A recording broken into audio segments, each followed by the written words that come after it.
بدھ کو صبح ہی سے بادل چھائے ہوئے تھے۔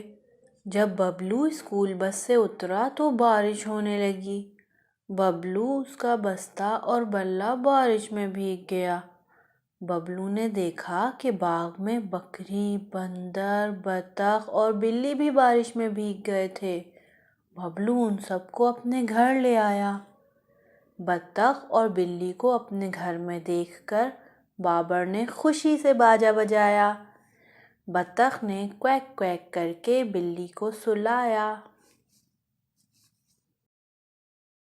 با با با با کرتا بے کشتی میں آیا، با با با با کرتا بے کشتی میں آیا، بادل گرجا بارش برسی ببلو بھی نہایا، با با با با کرتا بے کشتی میں آیا، بادل گرجا بارش برسی ببلو بھی نہایا، بھیگا بستہ بھیگا بلہ ببلو لے کر آیا، بھیگا بستہ بھیگا بلہ ببلو لے کر آیا، بابر نے زور سے باجا بجایا، بطخ نے کویک کویک کر کے بلی کو سلایا، بطخ نے کویک کویک کر کے بلی کو سلایا، با با با با کرتا بے کشتی میں آیا۔